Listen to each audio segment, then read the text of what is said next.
유레카 리뷰고요.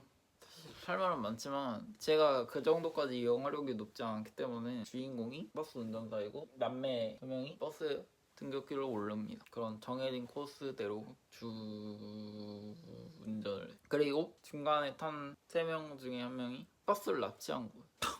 총을 쏩니다. 갑자기 뭐지? 했는데 신문에 대서특필되고 납치 사건 생존자들의 3년 뒤 이야기라고 할 수 있겠습니다. 이 둘은 텔레파시 같은 능력이 있는데요. 다른 한 명이 직접 보지 않더라도 본 것처럼 느끼고 한 명이 느낀 거를 다른 한 명도 같이 느끼는 이 둘이 대화할 때 울리는 공명 같은 게 느껴지면서 대화를 한단 말이야. 그러면서 이 아저씨는 자동차 정비소 같은 곳에서 일을 하게 되는데 거기서 어떤 여자를 만나게 됩니다. 그 여자는 살아남았다라는 거에 대해 되게 큰 호감 같은 걸 느껴요.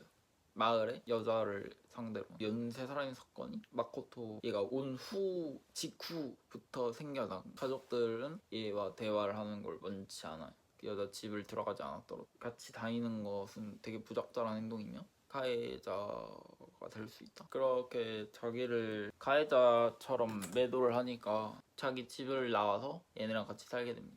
그것도 좀 이해가 안 가긴 하는데 다시 그 여자 발에다 주다가 그 다음날 강가에서 펜 상태로 발견됩니다. 이런. 그래서 이 아저씨를 조사를 해요. 뭐 풀려나요. 이혼 서류에 도장 찍으라고 편지가 와요. 엥? 그럼 안에 있는데 그렇게 한 건가?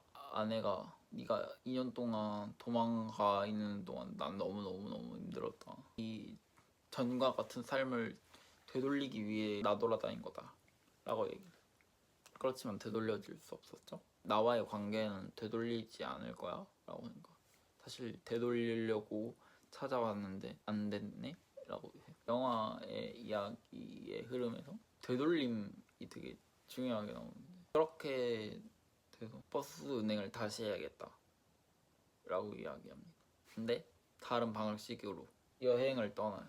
그렇게 출발한 버스는 여기가 되돌리기 위한 가장 첫 번째 시작점이다 하면서 가해자가 버스를 납치한 공원 거기서부터 시작을 합니다. 다른 곳들을 막 지나가는데 지나간 곳에서 살인사건이 또 일어나는 거예요. 여성을 상대로. 아키코 아저씨가 마코토 아저씨를 의심 자신의 과거 이야기를 하는데 어떤 야쿠자에게 죽을 뻔했지만 가까스로 살아났다는 거예요. 죽을 뻔했지만 죽음의 위기에서 가해자의 위협에서 살아남은 사람인 거죠. 나도 그 이후에 사람을 죽이려는 충동을 가지고 있었다. 그래서 이 마코토 아저씨가 그런 충동을 누구나 가질 수 있어. 하지만 인간이라면, 인간성을 가지고 있는 사람이라면 그 충동은 행동으로 옮겨서는 안 된다. 결국 범인은 나오키였어요. 그리고 경찰서로 들어. 나는 기다릴 거니까 돌아오고 싶으면 돌아와라. 고즈에는 막 엉엉 울고 있고. 왜냐면 얘가 느끼는 감정을 고즈에도 느낄 수 있으니까. 아키코가 사람을 죽인 쓰레기 뭐 이런 식으로 발언을 하니까 뒤에 고즈가 다 듣고 있는데 지금 그렇게 심각하게 말해도 되냐? 야 조용히 해 이렇게 생각했는데 짐까지 다 던지면서 내리라고 하는 거예요. 둘이 나와서 가는데 나오키가 텔레파시로 나 바다 보고 싶어 이래요. 마코토가 2년 동안 정처없이 떠돌아다녔을 때 바다를 보러 간 적이 있는데 하면서 바다를 보러 갑니다.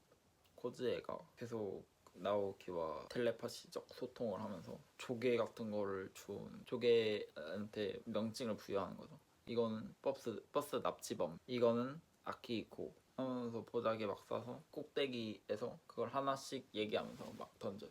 나오키 계단을 뛰어 내려가서 절벽 같은 게 있는데 거기까지 막 뜁니다. 그리고 다시 돌아오기 위해서 그 자리에서 도는데 영화의 색감이 전체적으로 이거란 말이에요.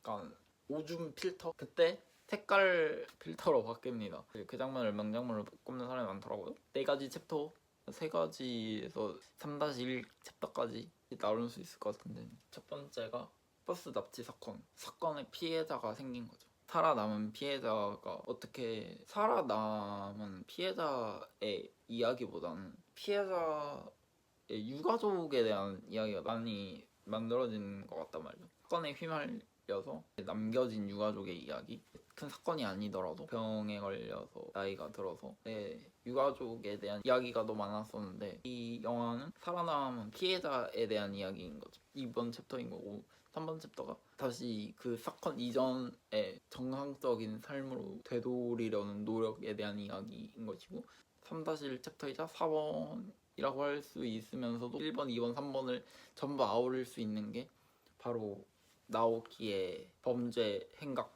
발견 챕터라고 할 수 있을 것 같은데, 이 영화를 설명하는 가장 중요한 부분이라고 할 수 있을 것 같아요. 그런 인질극에서 살아남은 피해자가 어떻게 가해자가 되었나에 대한 부분인 건데, 죽음의 문턱 앞에까지 갔다가 살아 돌아온 사람이 살인 충동을 겪게 되는 현상 같은 게 실제로 있나에 대한 의문이 되게 드는 거죠. 이 아키히코도 죽기 직전까지 갔다가 살아남은 사람이었다 이야기하고, 주인공인 마코토 아저씨도 그 직후에는 살인 충동이 일어났지만 행동까지는 하지 않았다. 나오키는 연쇄 살인까지 저지른 3명이 그렇게 느끼는 충동, 한 범죄에서만 국한된 문제가 아니라 이런 버스 납치에서 살아남은 피해자 2명만이라면 그 범죄에 뭔가가 있다라고 생각을 했겠지만, 야쿠자에게 살아남은 이 아키코라는 또 다른 발레가 있기 때문에 피해자로서 생존한 생존자들이 동일하게 느끼는 살인 충동이 있는 것인가에 대한 궁금증이 생긴 거죠. 그래서 이 PTSD, 외상후 스트레스성 장애가 있을 것 같은데, 그게 전부 살인 충동으로 일어나는 게 아니지만 영화에서 그렇게 촬영하고 있는 것인가. 그래서 이 PTSD로도 생각을 해봤다가 약간 다른 방식으로 접근을 해봤을 때 스톡홀름 증후군으로 가해자 동일시 같은 개념을 생각을 해볼 수 있다는, 가해자 동일시의 생각이 어디서 나왔냐면, 가해자는 자신을 해치려고 했던 사람인데 그럼 자신은 약자가 된 것이고 가해자는 강자가 된 것이기 때문에, 내가 피해자였을 때에 그런 고통이 있었겠죠. 그런 상태에서 고통이 없는 자신이 하고 싶은 대로 한 가해자를 약간 동경 같은 걸 했을 가능성이 되게 높다고 생각을 했어요. 보호를 받는 대상에서 먼저 선제 공격을 통해서 자신을 보호할 수 있는 그런 게 가해자이다 라는 생각인 거죠. 그렇기 때문에 나오키가 약자인 여성만을 대상으로 타깃으로 한 것도 자신은 되게 강자인 것을 표현하고 싶었고, 공격 같은 충동의 PTSD나 가해자 동일심, 이게 사실 정확한 개념은 아니잖아요. 끼워 맞추기 식으로 끼워 맞춘 것 같긴 한데, 어쨌든 그런 개념으로서 바라보는 거죠.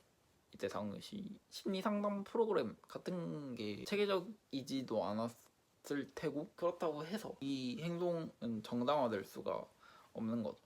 주인공이 말한 것처럼 그런 살인 충동을 억제하고 행동으로 표현하지 않는 게 인간의 그런 조건이라고 저도 그렇게 생각을 하기 때문에, 이 영화는 사실 사건 이전으로 되돌아가는 영화잖아요. 정상이라고 생각하는 그런 삶을 살기 위해서 다시 되돌아가는 영화이기 때문에, 일반적인 관점에서도 봤을 때도 당연히 해서는 안 되지만, 만약에 뭐 복수의 영화였다 하면은 살인이 가해자를 옹호하는 사람들이라든지 있다면 좀 더 다시 생각해볼 여지가 영화적으로는 있어요. 법적과 도적 관점으로는 없지만, 있는 심리 현상인 건지에 대한 궁금증에서 이렇게 말을 시작을 했는데, 이건 많은 지칭에서 있는 단어가 있는 건지, 여러 개의 현상이 섞여서 나타나는 것, 그런 게 가장 궁금했던. 영화가 3시간 반짜리란 말이에요. 다른 영화들은 여기서 끝냈을 것 같을 때 더 나아요.